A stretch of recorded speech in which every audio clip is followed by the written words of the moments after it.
All right, thanks for staying with us. Now, referencing on editorial, rather, publication on independent newspaper, well-meaning Nigerians have continued to underline their insistence that the unwieldy security command structure operated by the country is largely responsible for the less than effective response to worsening case of violent crimes across the country. The situation whereby commissioners of police in the various states must wait to receive orders from the Inspector General of Police in Abuja before they can act to arrest even urgent volatile situations create avoidable delays that gives room for far-reaching damages to occur. And this has continued to cost the nation monumental losses in human and other resources.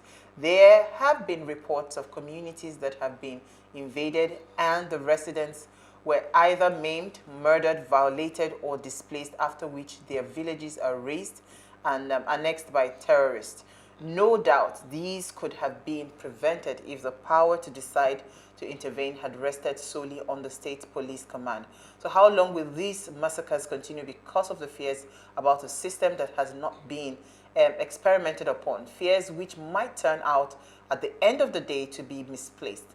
Since local policing has worked so far and so well in fostering effective security operations in several countries, especially in the Western world, why not give it a trial in Nigeria? That was the report. Now, if the system is eventually found to be counterproductive, the same National Assembly then can pass the bill to put it in place, can also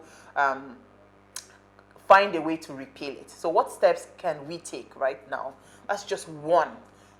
Community policing. What steps can we take to restructure the security architecture of Nigeria? That's the question for tonight. Now, let's hear what you have to say. Remember, you can join the conversation. Send us an SMS or WhatsApp to 081-803-4663. You can also tweet at us as WayShowAfrica1 with the hashtag WayShow. Man, I just wanted to hear your thoughts quickly because this report was hammering on state policing.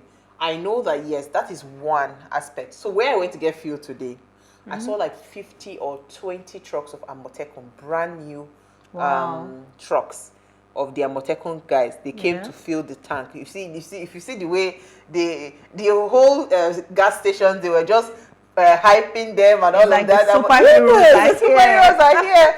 So the Amotekun came and I said, okay. So I mean, that's one. Right, that ability to control the policing within a community, which I believe is what the Amotekun stands to serve. But what do you think? If I bring in our guest, I think that's the way to go because the current insecurity issues in Nigeria is getting worse. Every day you hear news of people dying. You understand, even in the rural areas, people are being displaced. It's not getting any better. I hate to talk in the negative, but Nigeria makes you want to talk in the negative. It makes you want to believe that things can change because you see things happening and then we have a government who just seem to be deaf.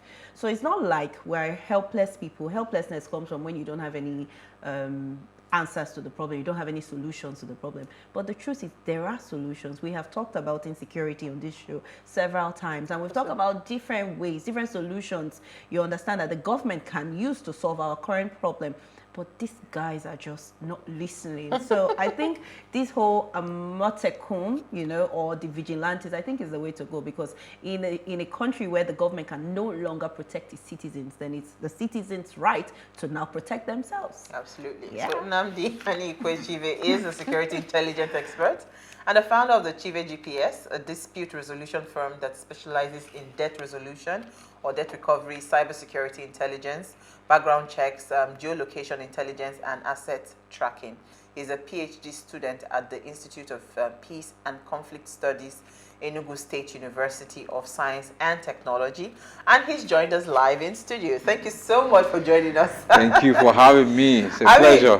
Thank you so much. So you see, the thing with security is we always talk about, like Manny rightly said, we always talk about security, insecurity, all the security matters, but we bring different kinds of people just to hear the perspective of all kinds of security experts. You are a security expert. I mean, you live in Nigeria, you've seen the issues, you know all the drama that is going on with our security, struggles and all of that. What's first of all, your assessment when it comes to the security architecture of Nigeria, right?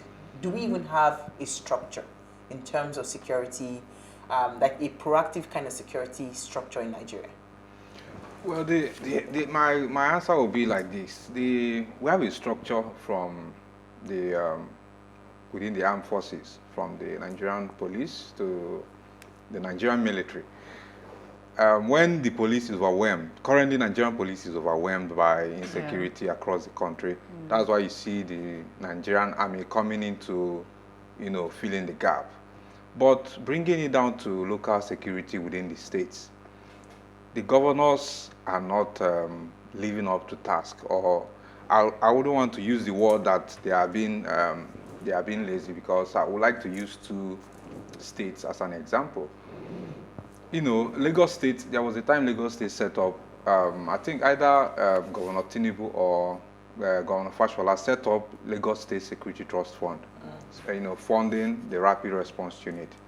That is, a unit of the police attached to the state government or the state governor with direct supervision, funding, equipment, allowances. So if you take out a poll out there in Lagos, you see there's a good good rating for Rapid Response Unit that has been in Lagos for a while. Now, for you need to incorporate a structure like that. You need to incorporate it with. Lagos has a neighborhood watch. They have, I think, Lagos State Safety Community Safety Initiative also. They used to ride bikes, within the local communities. Now you need to integrate the conventional police force with the community intelligence security forces that's funded by the state. They are the ones that will gather intelligence and feed the regular forces. The Rapid Response Unit is under the Lagos State government, so the commander has direct access to the governor. So if there's a problem within any of these localities, the governor can liaise with the head of the team to, curb the insecurity in that area. I'll take you to Anambra State. The current governor, Chukwumacha Soludo, came in and met the activities of non-gunmen. What did he do? He tried to separate genuine agitation from the activities of criminals. He set up the local vigilance. Anambra State it was P2B that during his tenure set up Anambra Vigilante Services passed by the Anambra State House of Assembly. Now they have a full-fledged Anambra Vigilante Services, working with the Nigerian police, working with the DSS and the army as a joint task force. And they are in in Anambra South Senatorial District as we speak. The local vigilantes are leading the conventional forces to root, because these unknown government, they are known. They live in the villages, they have camps. They have camps. And if you go back, if you ask questions in Anambra State, especially in that area, you see that they are getting results. They are cleaning out the camps. And this is as a result. The DSS coming from Abuja or the armed forces from Abuja, they don't know where is Nnewi or where is Osume or Amich. But the locals are the ones leading them to smoke out these unknown gunmen. So before we arrive at the issue of state policing, governors or whoever is in should not hide under the fact that, we don't have the current structure in place can work. All you need is to have an agreement, a hybrid agreement with the federal forces to achieve your objective. I think some governors are politicizing the issue of state policing. For instance, in Owo, a community, a community like that where we had an ISWAP attack needed to have a local. But the trucks I saw, the Amotekun trucks, has a bold stamp of Ondo State there. Is our not Ondo State? Yes, so I'm saying, so the issue is, what was the arrangement? What is the current arrangement between Amotekun and the conventional police or the army? Because they can do so much. They cannot in collaboration. Yes, of course, in collaboration. Because if you hide under the fact that, I don't control the state police, whereas you are the commissioner of police sits on your state security council, the army commander in that in that state sits on your state security council. DSS sits on your state security council. So what are you talking about?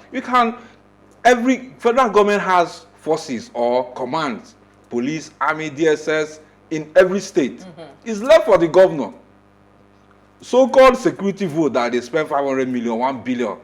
You use it for the aspect of local security and conventional security integration, and you protect the people. But when you see failure of security is when politics is involved in it.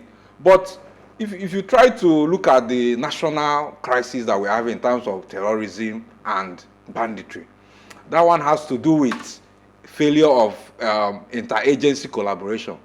Because if you have, like, the US set up National Intelligence Directorate when 9/11 happened. The National Intelligence Director in the US controls all the aspects of security services in America.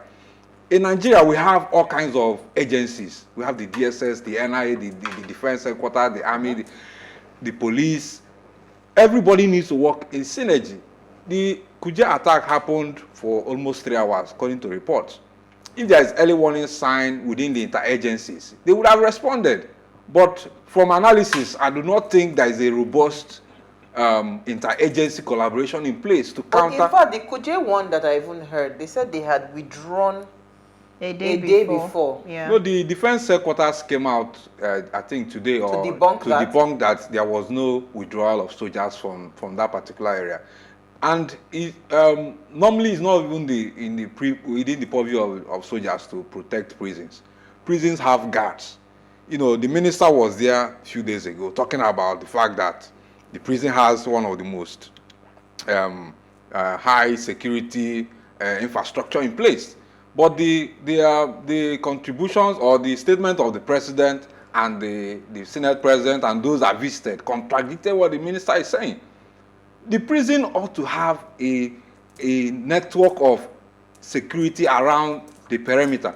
Because as you are approaching the prison, you need to receive the first line of defense. Why was there no... You have to have prison guards. You see them carrying weapons all over. Is it that they are not motivated? Is it that they are not well trained?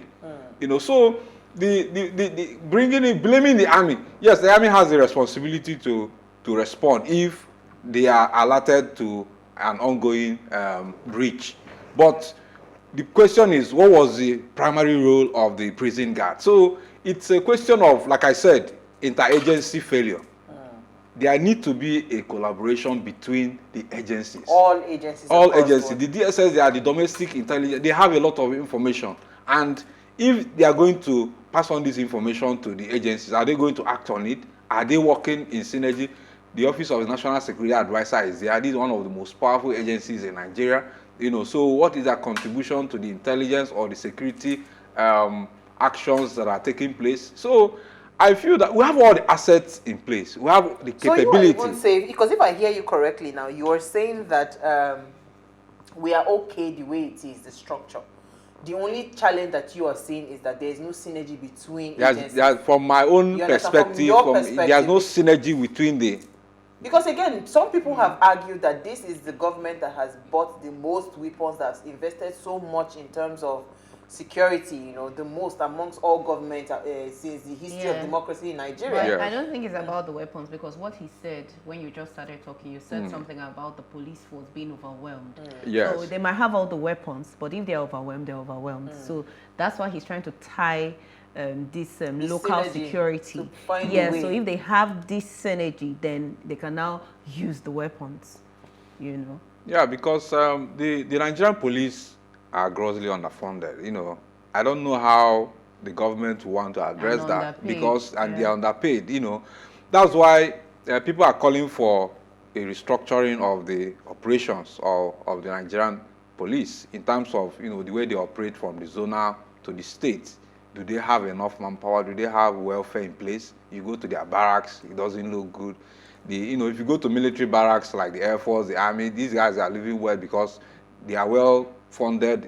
Not that they're well funded anyway, but they manage their... They are still a lot better than the police. They are a lot better than the police. So there's a lot... It's supposed to be the duty of the police is really what we're seeing the failure of now. Of course, counter-terrorism. Yeah, because they are actually...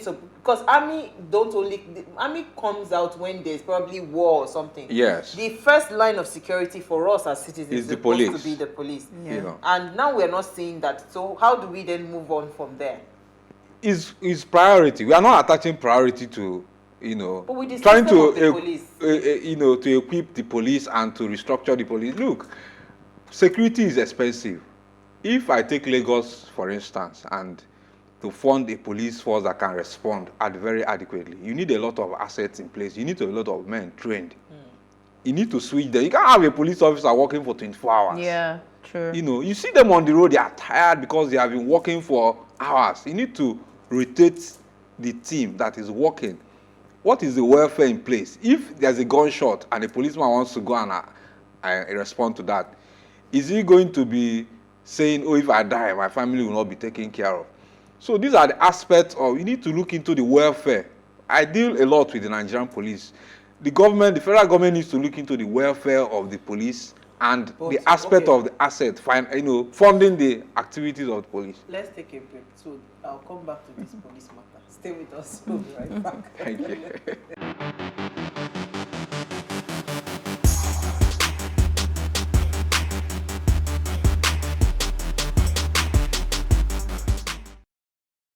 All right, thanks for staying with us now. If you just tuned in, we are having a conversation around fixing the security architecture of Nigeria. And we have Nnamdi with us. Now, please, let's hear what you have to say. Remember, you can join the conversation. Send us an SMS or WhatsApp to 081-803-8463. So, Manny, I thought you had a question, but did you have a question? Yeah, what I want to say is we're talking about how, since he has come, he came with a very different Perspective. Oh, yes, so. Yeah, we normally don't delve into this. Yes. Yeah, so if you are coming with this, that everything can be okay if the police force is okay, if it's doing well. So with everything you've said, I would think that the first step, you understand, towards progress will be recruitment of more policemen. So if we make the police force look good enough, very attractive enough for people to want to work as policemen, then we'll have more people coming as policemen. Then we can now talk about the rotation that you're talking about. Because the rotation can't work if they are understaffed. Yes, and I was going to say I was going to bring him back to the police matter to say that, Nnamdi, this matter about police, that's why I'm of the opinion that it should be decentralized. You know why? Because if it is still tied to a central system, it will be difficult for you to have this robustness that you're talking about. Because I remember what you clearly said about RRS when Fashola set up. I don't know if it was Tinubu or Fashola, but I know during Fashola's tenure, a lot of people were happy working because the system, there was funds available for them to do their job, right? That RRS, the Rapid Response Squad or whatever it is, right? So, but it was the state coffers that funded that. It wasn't coming from the federal government. So if we already know that it is ineffective, right, for federal to continue to fund police that will not make them effective enough or buoyant enough to do their job, why don't we just leave it to the hands of the state government to say, you know what, add this to your, your own allocations or whatever it is that you're going to be handling on a monthly basis. Recruit as many people as you want to recruit and all of that, and handle all their payments and all of that from your IGR. Why are we not looking at in that direction? Why are we still saying that it is okay for it to be central? Because as long as it remains a federal government thing, go and check roads, right? Road, they'll tell you, oh no, this road is, anytime I complain about Lekki Express, they'll tell you it's a federal government road and all of that. And I'm not in federal government. I'm in Lagos State. Do you get? So it makes no sense at some point for us to keep on having that centralized system. It is only natural at this point to break it down, because it's really bad. What is happening with our security is really bad. So why don't you think of, why are you not looking in that direction of breaking it down and let the state government pay their police, handle their police, and fund their police system?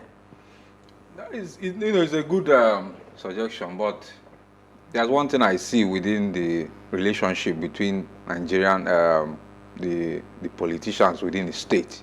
They try to politicize the issue of state policing. They said, oh, if a governor controls the state police, that he'll be using it to hound his political opponents. But those are valid arguments. But I look at it. if there is no a system of transparent way to manage a security business, especially from the top, you are not going to get the result you are looking for in terms of resource allocation. The military is a federal force, and the military has a system of fund, a system, accountable system of funding their forces.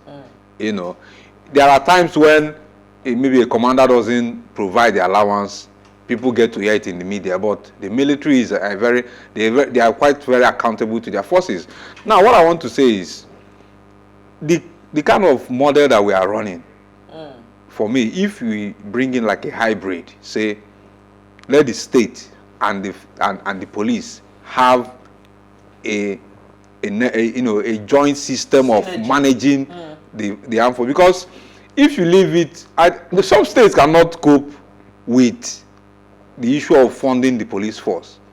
So I still prefer that the federal government funds the police. The problem we are having is that they are not taking it serious and they are not bringing in any reform. Since I recall in 1999 when General Theophilus Danjuma was appointed as Minister of Defense, the first thing he said when he told the formation was that he wants to professionalize the armed forces and have a particular number to manage and to fund them. He never saw through that reforms. But a lot happened during his tenure. They were rehabilitating barracks. People were beginning to go abroad for courses. The Nigerian police needs reform. Since they created Nigeria, I've never seen, they talked about police equipment fund. It fizzled out. Now we have a police trust fund. Why can't we use the police trust fund to fund the operations of the Nigerian police? And also, talked about recruitment. I'll prefer a situation in the US. You have graduates who work in the police. You can have a system whereby graduates come in and work in the police for a number of years, and they are guaranteed welfare. Imagine the Nigerian civil defense, they are well catered for more than the police. It's not that the people there or the government, do not consider. It's not that they do not consider police to be the primary.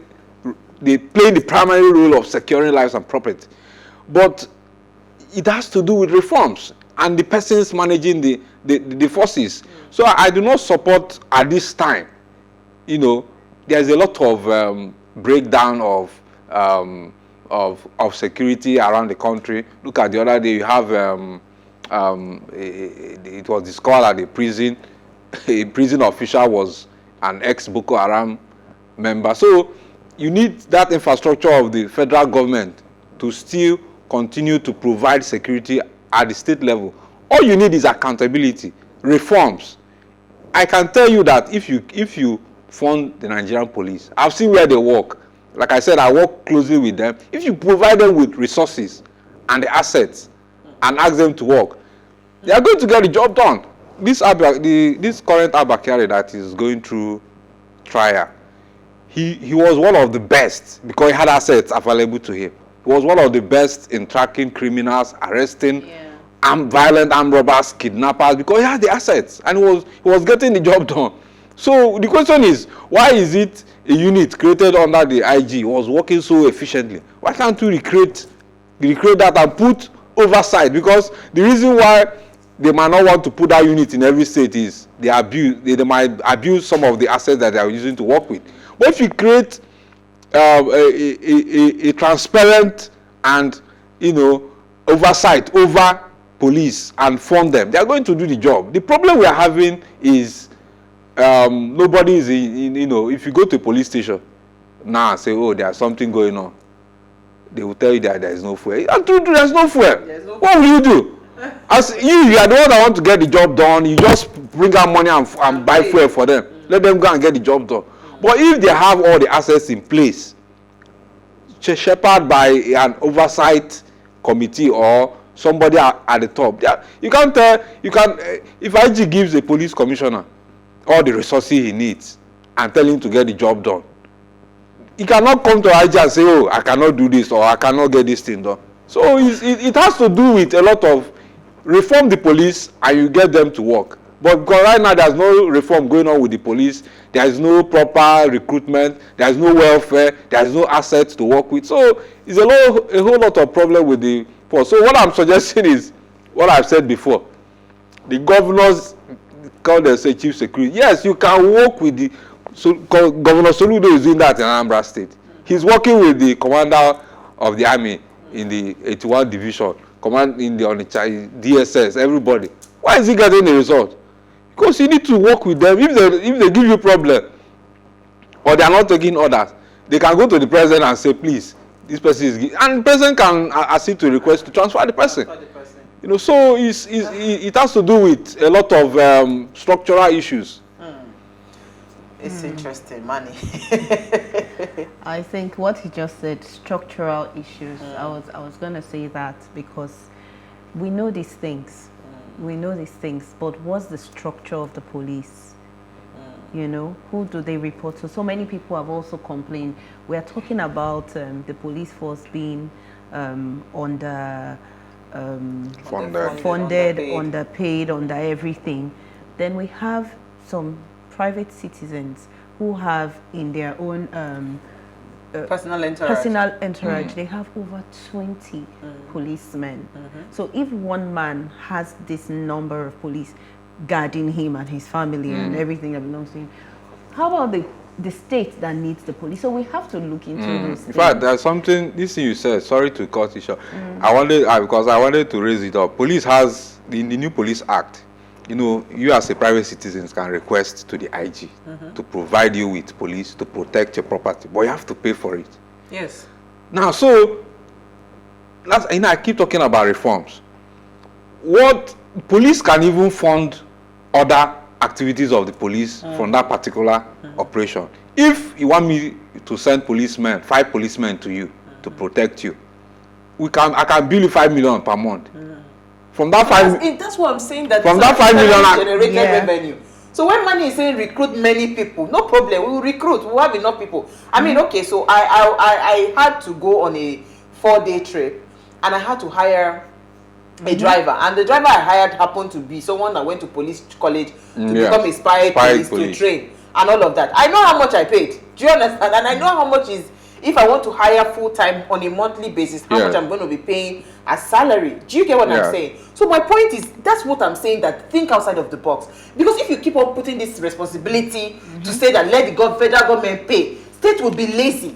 Why is Lagos State like this, the way it is today? Lagos State is like this today because Lagos State at some point, they were at loggerheads with federal government. So they had to look inwards to find a way to generate revenue inside. Right now, we've made state governors very lazy, extremely lazy. Only very few state governments are willing to go and do the work to raise the money. Most of them, they are so lazy that they are just waiting cap in hand every month to go to allocation from the federal government. If you tell the state government that, you know what, going forward, you will handle your police architecture and everything, you fund them, you ensure, they will think about ways of generating money. Look at what you just said now. If I need to hire 10, 50 police people, no problem. You will pay the state government 500 million for the 50 police people. That is internally generated funds that will now be used to fund the other aspect of policing. Do you understand? So until we start to think like that, we cannot restructure it. Because if we keep waiting for federal government, we already have a problem with the government right now. We need to decentralize power. We need to the center is too powerful. We need to decentralize power. Now you are saying that, oh, we should maintain a federal government. It's a hybrid. Yeah, I don't agree with this maintaining the whole federal government thing, because like what just said, why would you said that some states won't be able to handle it, like afford it. Why would those states not be able to afford it? What are they doing? They are government. They should shut down their states and merge with a bigger state. They got shut down, but you know what? It's part of the work that they are giving to the governor. You have to generate revenue. It's part of it. So you can't say that the thing that is the most important of all, which is security, you won't be able to afford it. I don't think it makes sense, because look at what's going on with us. The government does not have money to even pay for education. Then we are still thinking about how to still put so much on them. You know, I actually think we should regionalize. That's why I'm saying that, you know, if because you need a constitutional amendment. True. Yes, then let's do it. These things are not. But if the votes are not there, what, do you not fold your hands? No, I'm just saying. I get you. In the interim, yes. In the interim, the governors, any governor that keeps blaming government that there's no security, check the way he handles security. Do you have joint forces? There is no state in Nigeria you don't have a military formation, DSS, civil defense, immigration, everybody. They collect security votes. They can use that money to set up an interagency. So most government have turned security vote to free money. You know, so any government, you know, governors complain, oh, I'm not the chief security officer, I'm not this, I'm not that. But what are you doing with from people in your state? There are many examples of synergy. Even the Imo State governor is using an interagency approach to handle the unknown government issue. When the Boko Haram was running, you know, currently all the northeastern states, Borno, Yobe, they have civilian joint task force working with the police and the army to hunt Boko Haram. Because the army that you are sending from Anambra indigenous going to Borno does not know Damasak or doesn't know Konduga. It's the civilian joint task force that will tell him, oh, this is how Boko Haram is operating. So, and they have that and kudos to them, that aspect of the Northeast has been fairly contained to an extent. That's why you see Boko Haram running to the Northwest, North Central. So any governor that is complaining that, oh, you need state police, is not being truthful to the citizens and he doesn't want to be accountable. Because you have not responsible. So you have all the forces in the state to collaborate with. I get you 100%. Yeah. If you set it up, and they are not working, then you come out and say they are not working. Yes. You know, I remember there was a time they sent one police commissioner to Lagos. In fact, it was the Oba of Lagos that said he doesn't want that police officer. I don't know whether he has any history with it. So those kind of things is, if you don't want this person to work with, you can tell you can come to the media or go to the president. But for a governor to say, oh, I'm incapacitated, that's a lie. Yeah. They have all the forces in the state. All you need to do is collaborate with them to... I like what you're saying. So this is in the interim. In the interim. interim. Bigger picture would now be that government can actually handle the entire structure when it comes to security. Exactly. And this is what they just did in Edo State. The governor of Edo State. Yes. This is what he just did. You know, they've gone into their forest where all these Boko Harams always hide, and they've combed it out. combed the whole Yes, you need the place. local... You understand? So he's definitely working with these local vigilante or security officers. Okay. And he's working. Good evening, my dear beautiful sisters of What Are You Saying? Topic is fixing the security architecture of Nigeria. There is no too much talk about this whole matter. According to Mani Money, she asked about the structure of the police, how far with it. The security system in Nigeria is a terrible nightmare and an eyesore and needs to be worked on. Your guest made mention of equipping the police with funds and equipment to tackle insecurity. This I agree, but where I disagree is not when these things are provided for, that the police, we are still where we are in insecurity. It will be a wasted effort. My name is Daniel Ilo, your always regular fan. So that's the point. Yes. How do we ensure that even when because you said something and they look you and they laugh. You said they will give allocation to commissioner of police will do the work. We know that the security right now, part of what the complaints you hear on the street are that funds come, the allocation come, but it doesn't get to the person that is on the road working. You know, it stops at some orgas, you know, at their accounts. Yeah. So how do we deal with the roadblock? I'm telling you, my sister. You know what I said? You know, I talked about a transparent system and oversight. How? Now, you have, that's what you call the Provost General within the armed forces. The Provost General, they provide oversight. You know, in the army, you have the military police. Their head is Provost Marshal. In the police, you have a Provost General that acts like a police to the police. Now, if you make some of these budgetary allocation transparent, set up a system in place for monitoring, the civil society is there. You see, INEC is INEC because a lot of civil society organizations are on INEC, and watching. Everybody knows how much INEC gets. They know what the allocations are. There's this NGO, Budget IT, that is also tracking constituency funds across the states. If you democratize or be transparent with the funding of the police. People would, if you send 2 billion or 3 billion to the commissioner of police for operations, you can make it known that, oh, this is how much that is coming to the commissioner. Then let it trickle down to the force. And one thing again with conventional police is that within the police, you need to have what you call special forces. Like you have the IRS, rapid response. You can grow the rapid response, you know, to a unit whereby they can be able to handle issues across all the local governments in Lagos. You know, it's a funding between the police and the Lagos State government provide them with assets. Police still pays their salary. Sure. So the issue has to do with transparent and oversight, and it can be done. What we're having now is that not enough oversight is coming to that area of police funding and trying to implement the ideas that are on ground. You know. When you have a comment. Yeah, 40,000 police officers just graduated from training school, 1,000 per local. They were sent directly to their local governments. So this is Sule from Bauchi. That's not bad. That's not bad. That's in line with the community policing. If I'm in my local government as a police officer, I already know those who are criminals. I already know who to knock on the door and ask questions. So it's a good one. So if you had one thing to say to, who should you direct your conversation to now? Because I think it seems like you are all about the state government. So no, I'm not. If you had something to say to the state government, what would you say? No, for me, I try to look at things from prescription point of view. What do you prescribe to these problems that can work? Now, I'm giving you Anambra State as an example. I'm giving you Lagos State as an example. And she is also mentioned Edo State. Borno State government, when Boko Haram started, they have civilian joint task force. These are approaches that have worked. I will encourage, like say, the Southwest governors who are from Amotekun, and they have it in their laws on Amotekun. They should develop a joint task force. You know, at times some governors, like I said, you know, they don't have the initiative. They don't have the zeal. Let me use that word. They don't have what it takes to be leaders. Yeah. You know, you cannot say, oh, because you don't want to go to the army commander in the barracks, or you don't want to go and visit the police. Your job is in the night, you wake up, you go and meet them and say, see, what do we do?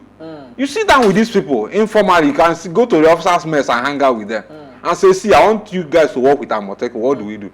Amotekun will be the local source of information and pass it on to your joint forces. They are the ones that fund the operations of those joint forces. Absolutely. You know, so that's how the governors have to take responsibility by putting in place an interagency structure in their states to counter insecurity. Thank you so much. On that note, governors, we have handed it over to you people. Yeah. All right, so before we go, thank you so much, Nnamdi. Thank you, Mani. Now, ensure you follow us on Instagram at PlusTvAfrica. You can interact with us further, drop a comment, and more importantly, follow all our engagements on social media. Like, share, invite your families and friends to watch and follow the conversation. Remember, we're live Monday through Friday. Now, if you missed today's quote, here it is again. No matter what vision you have in Nigeria, the first thing that must be done is to destroy terrorists. Right? So we see you guys live tomorrow at 8 p.m. as we bring another great conversation to your screen. Enjoy.